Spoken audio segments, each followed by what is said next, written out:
Okay, you're live. Thank you, Karen. So we will again call the meeting to order at 4:06 p.m. As we do so, we respectfully acknowledge that we are on the treaty and traditional territory of the Mississauga Anishinaabe. We offer our gratitude to First Peoples for their care and teachings about our earth and our relations. May we honor those teachings. Next agenda item is approval of the agenda. Can we get a mover and a seconder to approve today's agenda? Director Huntley, Director Wilford. Okay, you're live. Thank you, Karen. As we continue onto our approval of agenda, we had a first mover and a seconder. That one correct. We had Director Huntley and Director Wilford, and all in favor. And that is carried. Any disclosure of conflict of interest? Seeing none, if there is any at any point in time, please bring that forward. This evening, we have no delegations. We have our 2024-04 minutes of the December 15th, 2023 meeting. We are going to get that for approval. Approval to accept those minutes. Director Black, Director Vervoot, and all those in favor. That is carried. We have our minutes of their annual general meeting held January 18th, 2024. And again, we're going to accept those minutes. Do we have a mover and seconder for acceptance? Director Taylor, Director Huntley, all those in favor. That is carried. Item number 7 on our agenda, any business arising from any of the minutes? No, Mr. Chair, there is no business arising for those minutes. That's excellent. So we'll move right along to reports for approval. And our first report is our 2024-06 legislative and regulatory amendments. And I will turn this over to our CAO. Thank you, Mr. Chair. So this report in front of you is with respect to some regulations and legislative changes that the province is coming into full force on April the 1st. For the most part, all of the conservation authorities were aware of these changes. They've been grayed out in the Act for some time. There are some new things to it, but for the most part, it was expected that they would be released at some point. Conservation Ontario continues to provide some support and guidance to all of the conservation authorities, and there was also a webinar held on March the 7th, which a number of staff participated in. So we here at Totonabee are walking through that process of ensuring full compliance, and I'm feeling very confident with our plan, which is actually attached in the schedule Appendix A, outlines the various steps and things that we need to go through, and also when the board can anticipate seeing those. And again, we've made tremendous progress already, knowing that they were coming forward in terms of specifically updating our floodplain mapping, which has already been done and shared with our partners. And also with respect to the next report, which is our interim guidelines. And I'm happy to answer any questions that the board might have. Thank you, Jeanette. Is there any questions on this report from board members? Seeing none. Can we get, Jeanette, we need a motion to accept? Correct. Yes. Can I ask for a motion to accept this report? Director Ashmore, Director Vervoot, and anyone discussion at all? I don't see any. All those in favor? That is carried. Going on to our next report, we have our 2024 407 interim policy guideline for the administration and implementation of Ontario Regs 4124. And again, I will turn this back over to Jeanette.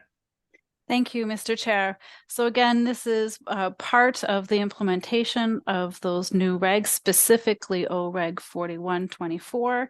And the staff are seeking approval of these interim regs, which is a similar process that we've used in the past when the province has released regulations. The opportunity is for us, again, that we have identified updating our manual in this work plan. And so this work now just folds nicely into that. So it is a good time that these regulations were brought out. Again, these regulations are in to ensure there's consistency across all 36 conservation authorities. There was some reference to it again in Bill 36 or Bill 26, and so it brings that consistency across all of us. And there's been a number of Conservation Ontario meetings at a general manager's level, but also at a staff level, talking about the implementation. So again, staff have the attached interim guidelines for the board's approval today. And again, you will see this later on in this year when we bring back our full manual. I'm happy to answer any questions the board might have, Mr. Chair. That's great. Thank you, Jeanette. Director Boyko, I see you have a question. I do, and I've read through the changes, both in the report and in the newspaper. I'm just wondering, and I think I know the answer to this, but I'm wondering, will the people who come to Orca for approval for various things that they're doing with their properties, or the townships or the city that work with Orca, will we notice any significant, or will they notice any significant differences as a result of these changes? I'll turn that over to you. Yeah, Mr. Chair, I'm just speaking broadly here and speaking again for Otonabee Conservation. I would say no, they won't see a significant difference, in part because Otonabee Conservation has been following the regulations for the past number of years. There are conservation authorities that have policies and things that are outside or above that. And so that's where some of those residents and those watersheds might see a more significant change in terms of things.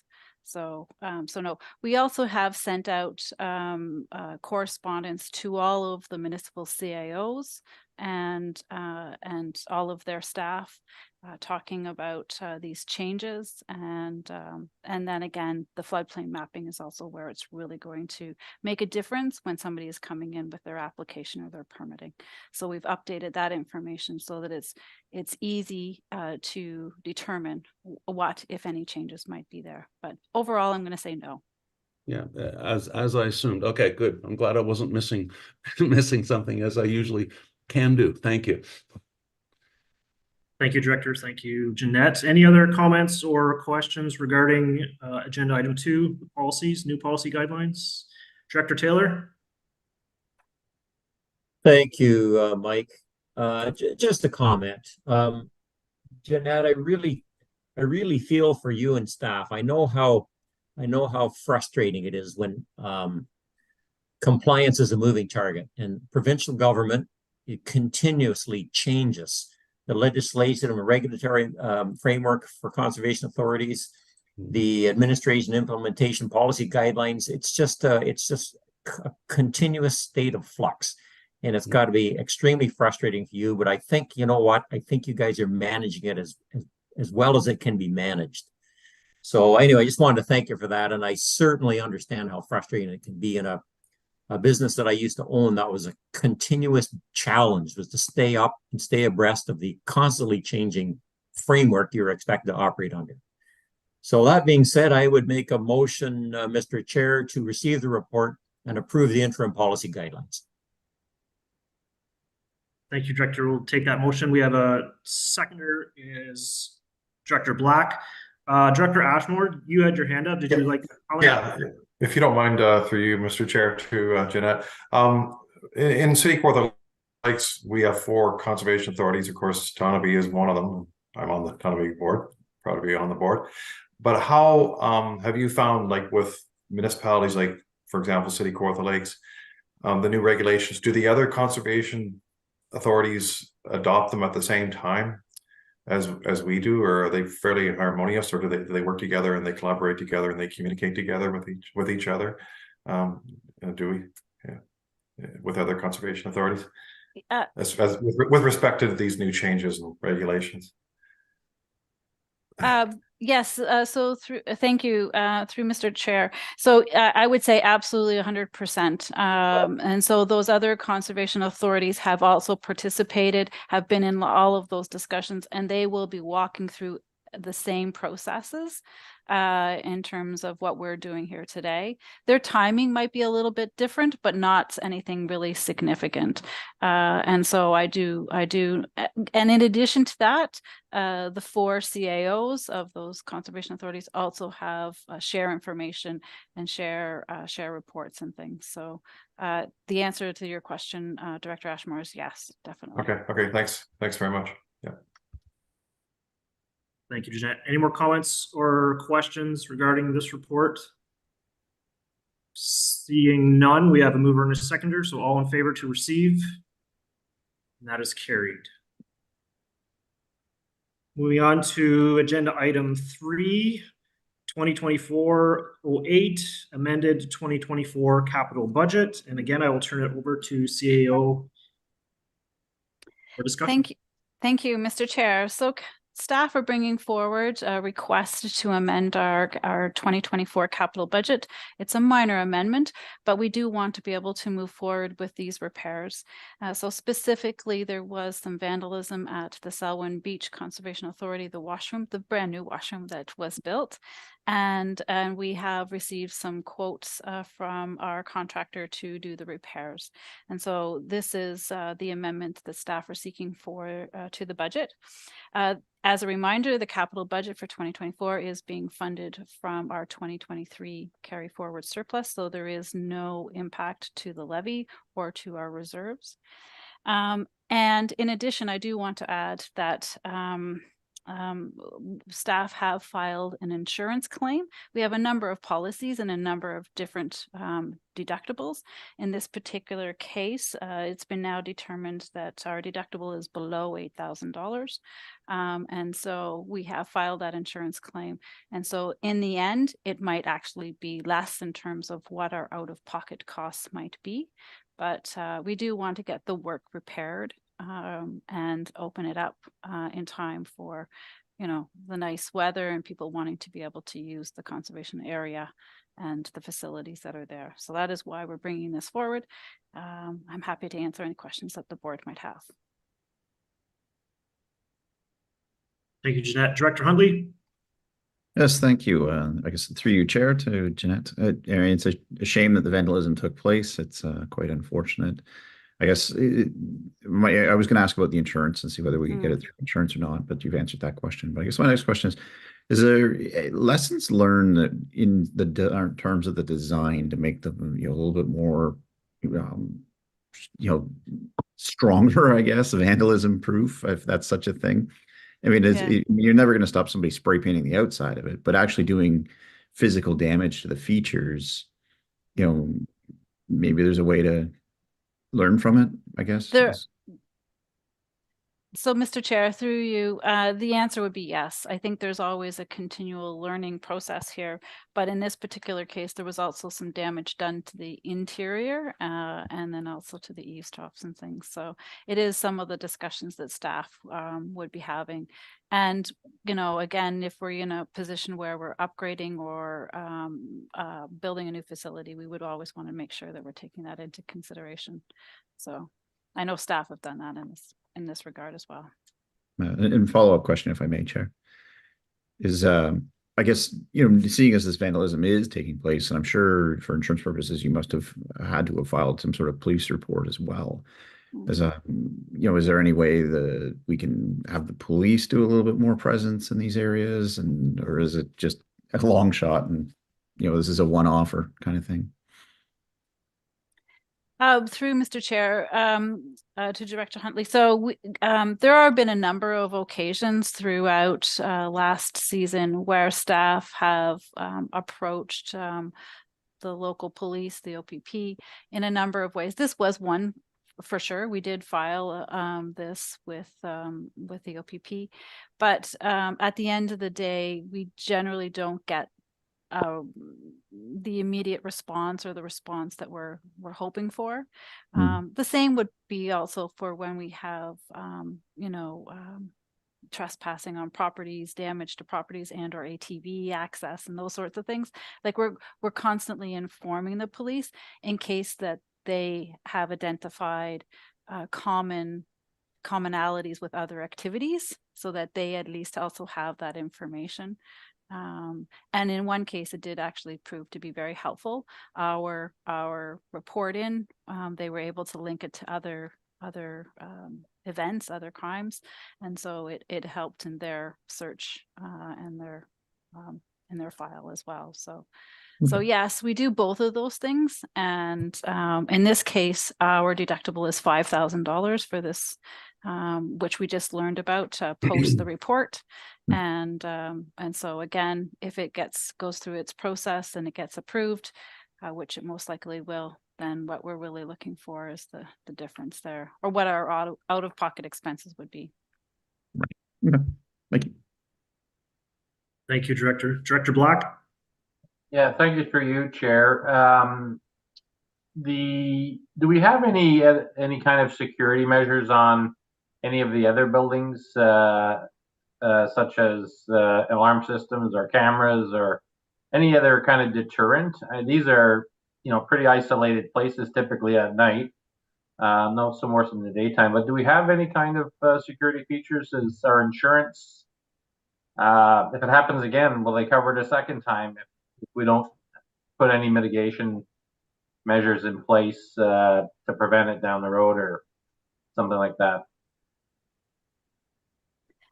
Through you, Mr. Chair. So I know we don't have any really extensive mitigation measures put in place for those things. I mean, for the most part, yes, they all are isolated properties, and the actual infrastructure is fairly low in terms of things. But nonetheless, we don't, outside of closing the gates at regular times in the season and those sorts of things, we do have our land staff that do go and check on the facilities when it is the season. So they are regularly doing their rounds and those sorts of things. And then obviously at the end of the year, we do our condition, our assessments of the assets as we sort of close them for the year. But nonetheless, I don't think that we would be in jeopardy of having any other future claims, should that happen, any future claims being denied by our insurance. Unfortunately, it tends to be a common practice in other CAs. We've been very fortunate. We haven't had a lot, but nonetheless, it's a very common practice, and certainly some of the urban CAs as well, right? So. Thank you. Thank you. Thank you, Jeanette. Director Taylor? Thank you. Thank you, Mike. Jeanette, I'm just wondering, a little concerned about making an insurance claim for $8,000 when we have a $5,000 deductible. So we're going to get $3,000 from the insurance company. But what does that do to our rates? Through you, Mr. Chair, I asked the very same question, and none of it is based on experience. So that is a little bit to Director Black's question as well. It's not like your auto insurance in that it's based on your experience and your number of accidents and those sorts of things. So I did ask that before we actually went to the next steps, only because for that amount of money, it wasn't material enough to do that. So the answer is there is no impact. And right now it's just been filed. At the same time, they haven't gone the next steps of assigning the adjudicator and going through the rest of the process, right? So it's still in process. Thank you, Jeanette. Any other questions, comments, on the capital budget piece? Seeing none, can we get a mover and a seconder to accept the report? Director Boyko, Director Huntley, all those in favor? And that is carried. Thank you. And on to agenda item 4, 2024-09, contract award for annual water and ice control structure inspections, so our dam inspections. And I will turn it back over to CAO. Thank you, Chair Metcalf. So again, part of this report is seeking approval from the board to enter into a 5-year contract, which is the most that we can enter in terms of a term, with DM Wills and Associates. They have performed the annual inspections in the past, but we did issue an RFQ and go out to seek quotes. We have 5 ice and water control structures, so dams. And then part of this is also going to help inform our asset management planning process and our inventory. So good asset management management there. And I do want to highlight on the second page of the report, it does say year 1 to 4 and then year 8, and that is actually just a typo. It should say year 5 instead of year 8. And this is also within our current budget process. So not having gone out in the past 5 years, we staff, when preparing the 2024 budget, took an estimate of what we thought it would be. So this is within our budget. However, I do want to note that this is also one of the expenses that we do file for under our Section 39, our grants, and that the province does reimburse us for, because it is one of those mandatory Category 1 services. So it's flood protection, flood forecasting is the grant that we have, an annual grant. That grant hasn't really gone up over the years, but nonetheless, this is an expense that we would include in that submission. So those costs are ultimately covered by the province. Happy to answer any questions that the board might have, Mr. Chair. Thank you, Jeanette. I see Director Black has a question. Yeah, thank you, through you, Chair Metcalf. Legislatively, are we required to do this on an annual basis? I know for bridges, those kinds of structures, I believe it's every other year they get reviewed. Is that a legislative requirement that dams are inspected annually? Yes, Mr. Chair, it is. Okay. It is something that the province looks, because it's part of our flood forecasting and monitoring program and our infrastructure related to those core responsibilities. So yes. Okay, thank you. All right. Thank you, Director and CEO. Any other questions, comments on our dam report? Seeing none, I'll take a mover and a seconder. Director Wilford and Director Huntley, and all in favor of accepting this report? Everybody is. Thank you. And on to our next agenda item, item 5, 2024-010, short-term investment. And Jeanette, back over to you. Thank you, Mr. Chair. So the board might recall that last October, when we were walking through our budget approval process, one of the recommendations that I brought forward was, and seeking support, was to do a financial sustainability plan. That's what I named it at the time. And realizing that we do need to look at our reserve levels, do need to look at our budget process and sort of do some forecasting and looking at future spending.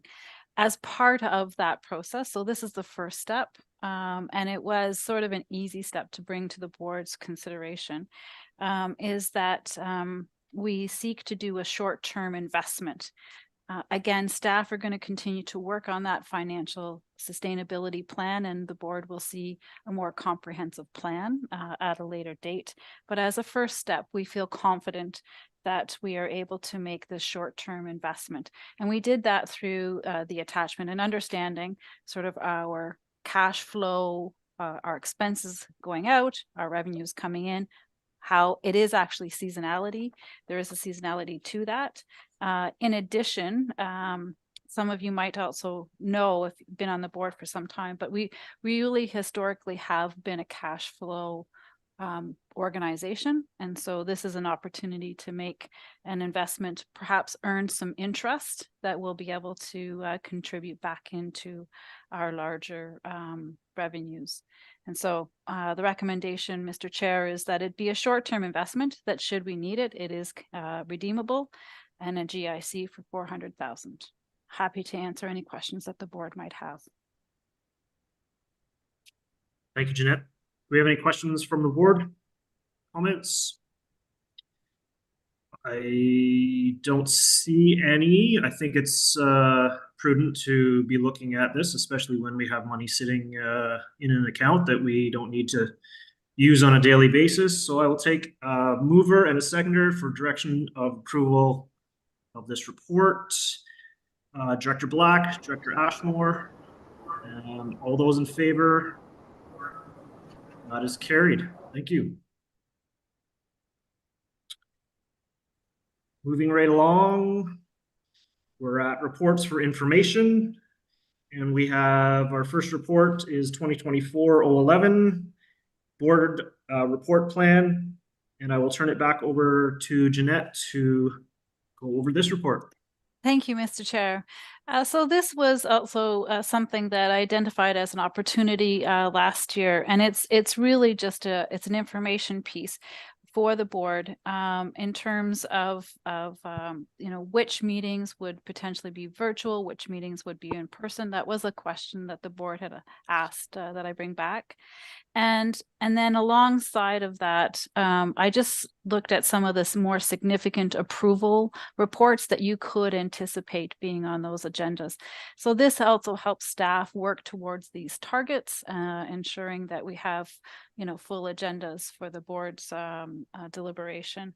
So again, it's for information for and for the board, but also a good understanding of what 2024 will look like. Thank you, Jeanette. Any comments? Pretty laid out there. Director Taylor?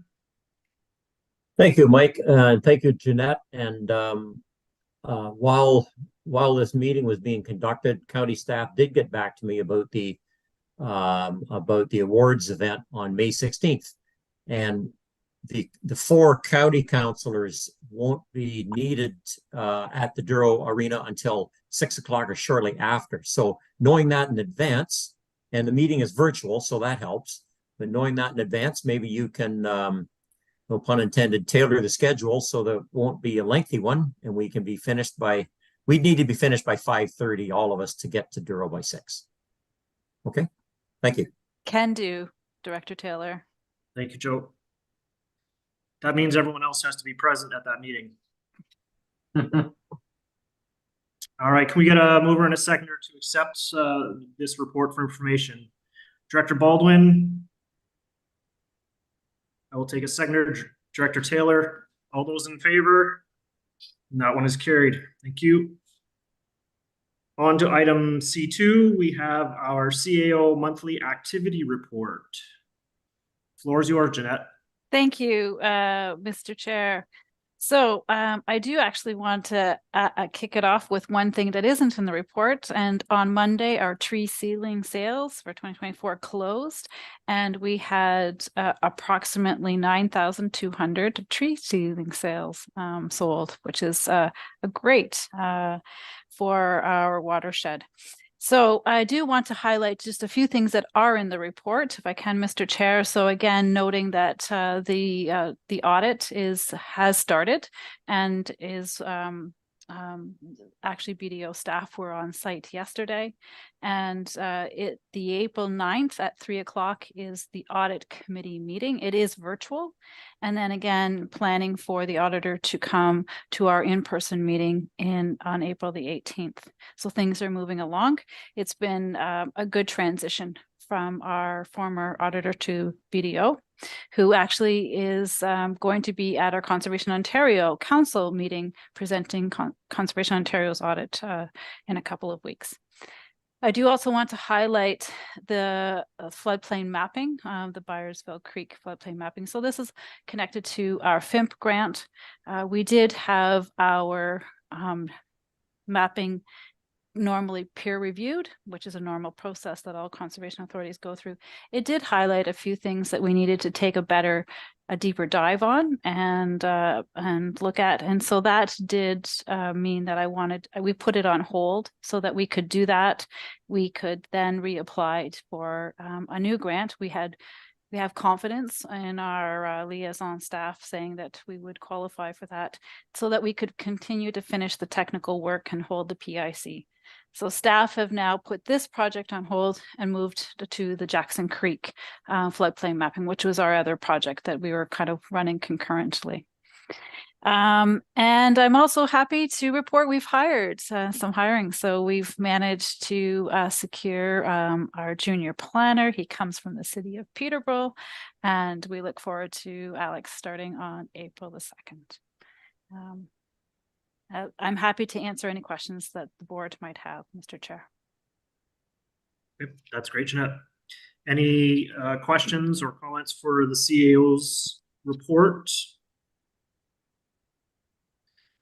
See anyone? Can I get someone to accept a mover to accept the report?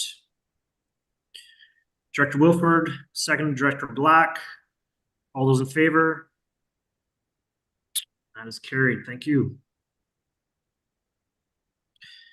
We're on to item C3. It's 2024-013, our fourth quarter and year-end performance objectives and financial report. And again, I will turn the floor back over to our CAO. Thank you, Mr. Chair. So again, this is one of the information reports, quarterly information reports that staff bring forward. And in this case, it also does include our 2023 year-end numbers as well. So just to highlight a few things, we had 67 key performance objectives in 2023. And we were successful in achieving the majority of those, and the ones that are still ongoing have actually been incorporated into 2024 work plan. In terms of our financial year, our spending was in line and our revenue was in line as well, which is good. And then you also have a summary in Appendix C, which speaks to our plan review and permitting timelines. So again, we did very well comparative to previous years in terms of the number of permits that were issued, 391 in 2023, and 308 applications reviewed. So I'm happy to answer any questions that the board might have with respect to the 2023 fourth quarter performance objectives. I do want to also highlight again that the financials are currently being audited, and the statement that's included in the package is the unaudited statement. Thank you, Jeanette. Some good information there. Director Huntley? Yeah, through you, Chair. I was just curious in the capital report. I know I get it's unaudited, but I think there might be an error in that your budget was like 100,000 for expenses, but your actual was 500,000. Like, are we missing something in there, or are we just the numbers aren't populated yet?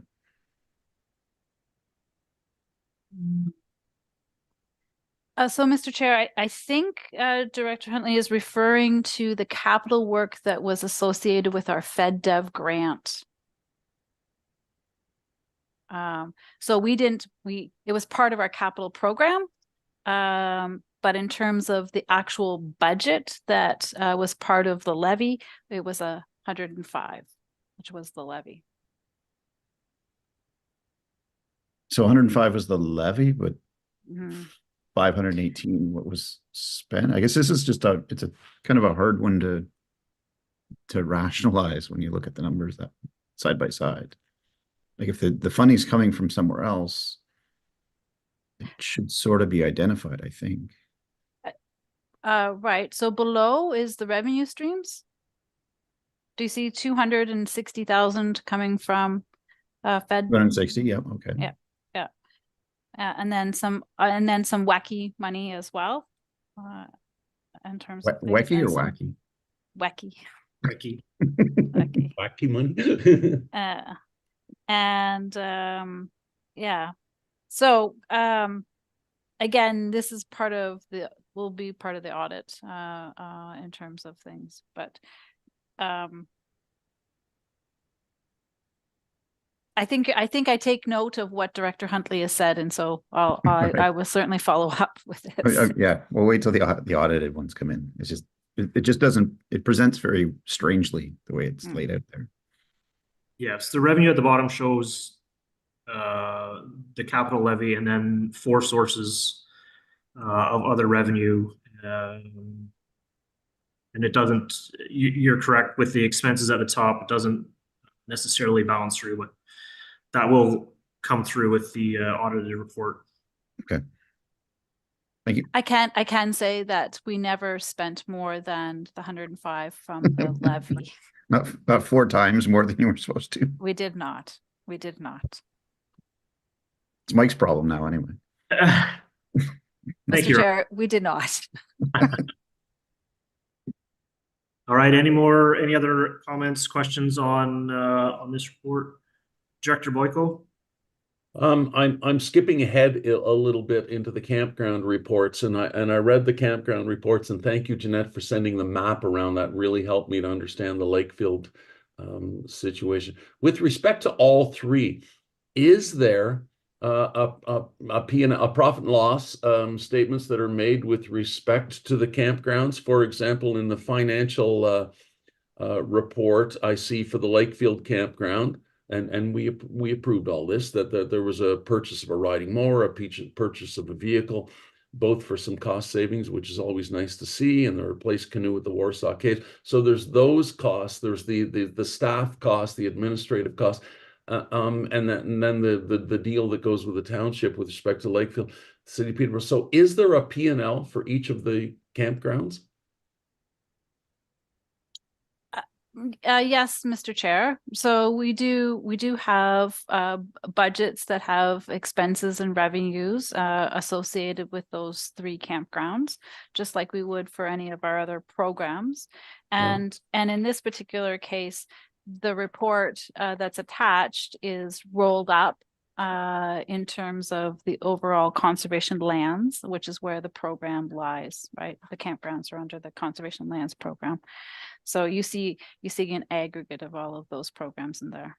Yeah, I guess what I'm saying is could we break it out, and could we see just, or do you keep track, you must, of just my interest, the Lakefield campground? What is the P&L on the Lakefield campground? What's the money in, out? Should we raise the price of the camp? Like all of that for decisions that need to be made going forward with that campground. Do we have specific financials just for that we can see? Yeah, yes, Director. Those financials would be broken down to those individual pieces, and we see them at different times throughout the year. We're going to get those reporting. Jeanette, do you have anything else to continue with that one? Not today, Mr. Chair, but I did take note of what the director is looking for. Okay, thank you. Director Black? Yeah, thank you through you, Chair Metcalf. Just to follow up, Director Boyko's question was one of the same as mine. I'd like to see some kind of operational statements for the Lakefield campground whenever the audit's finished or whatever, to see how that operation is working. My other question is around the surplus projected for this year. Last year, I believe that surplus was used to support the capital program for this year. Is there enough in this surplus you feel to support the capital program for 2024-5? It looks like about 150,000 unaudited. So yes, Mr. Chair.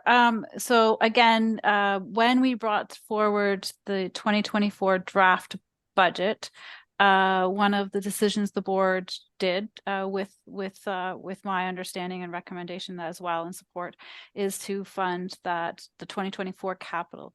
At that time, we had a forecast, right, of what we had anticipated the 2023 year to look like. And so in this case, I'm coming back and confirming with the board that we did have an operating surplus of around 150.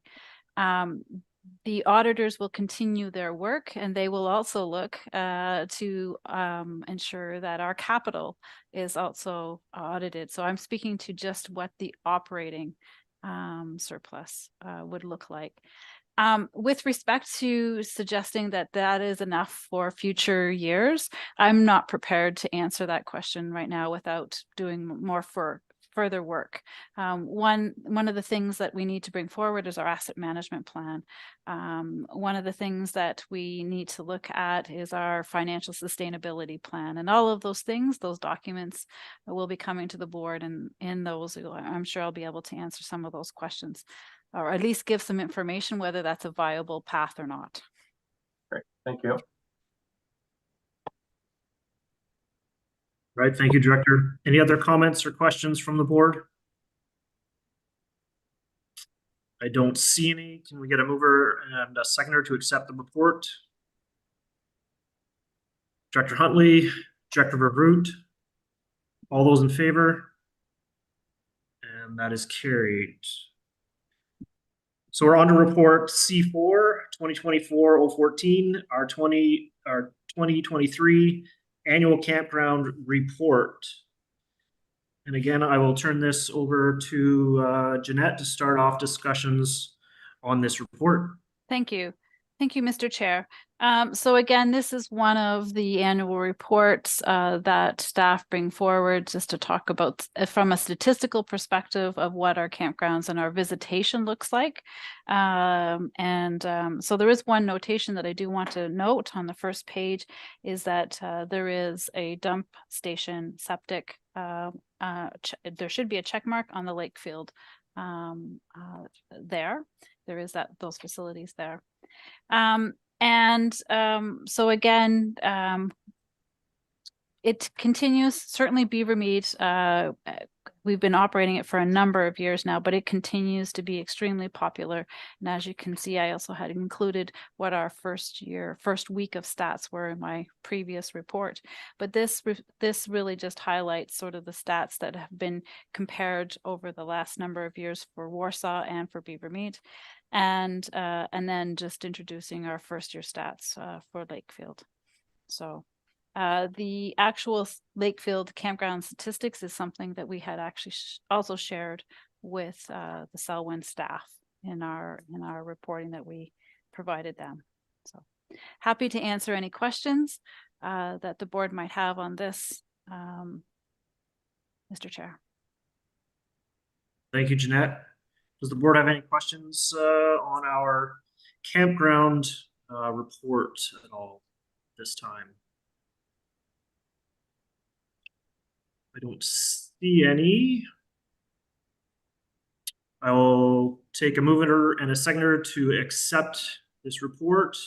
Director Boyko, Director Duque, and all those in favor. Thank you, that's carried. And that moves us on to item C5, our 2024-015 media highlights. Lots there. Everyone's had a good look. Any questions, comments on any of our media highlights at the time? Don't see anyone. I think the media information going out to the media from Orca does a very good job of really hitting where it needs to hit. So I'll take a mover and a seconder to accept those reports. Director Wilford, Director Huntley, all those in favor? That's excellent. That's accepted. And we have correspondence and media coverage, which is item D1, 2024-06 correspondence. We have 2 letters there. Is there any questions, comments, or concerns like brought up? see, oh, Director Taylor. Thank you, Jeanette. I'm just calling the letter up now. I read it earlier and I want to find out where it says this, but if I'm not mistaken, it says here that the landowner gets compensated for providing his property to be used in this fashion. Does it not say it there somewhere? And I wondered, was that taken into consideration when we decided to waive the permit fee?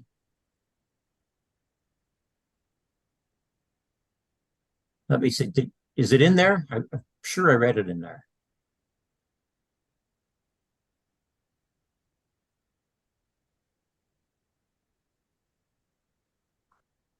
Mr. Chair, I'm gonna need some help.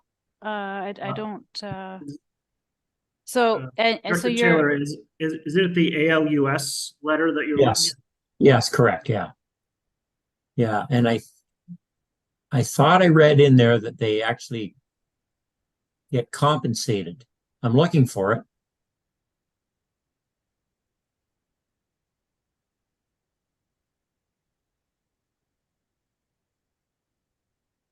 I believe it's the last paragraph. oh, the payment, yes. Yeah. Participants are provided with an annual payment based on the project acreage. So I wondered whether, was that taken into consideration when, I don't know how much the compensation is, but I thought, you know, if they're getting compensated for it, I don't know that the necessity to have the fees waived. No, Mr. Chair, I did not take that into consideration. This particular time, if something would cross my path again, I would ask Okay. more questions. Yeah, I mean, I don't have any concern with waiving the fees, but generally it wouldn't be in a situation where they're going to be paid for what the fees are being used for. But if it doesn't change, if it doesn't change your recommendation, I'm okay with that. Yeah, I think Mr. Taylor, there's also a commitment that they will become there's ongoing monitoring in a number of ways going on their lands. And any of that annual payments is based on the fact that there's continual access to their lands and continual monitoring and gathering data, and they're releasing their obligations and, you know, releasing their the commitments to sharing that information.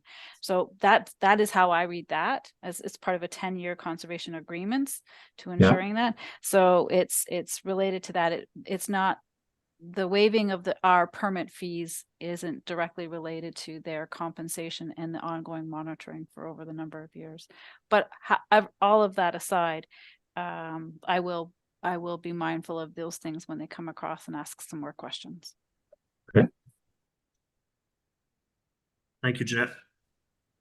Any other questions on those two pieces? Director Dugay? Are we speaking to the first letter only or the first and second letter? We have both letters under the correspondence. So A and B, the first one from ALUS and the second one from Davenport and Associates. I can confirm I have no issues with respect to the first, but I do have concerns with respect to the second request. Would you like to elaborate on that? Well, I have reviewed this. This appears to be a standard requirement for clearing of conditions.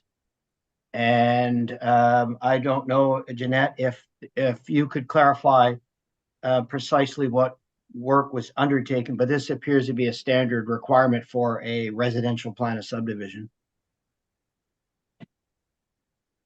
So, Mr. Chair, I don't have the file right in front of me tonight, but it is a standard process that all developers undertake when doing this work.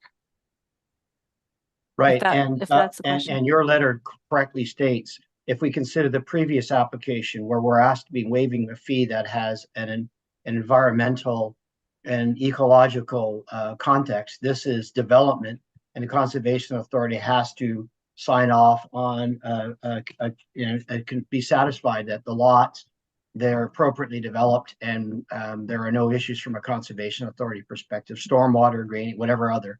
I just don't see the basis for approving the waiving of fees. Oh, this one wasn't waived. The first one was for the first letter from ALUS. Yes, It was waived. The second request for a waiver was denied.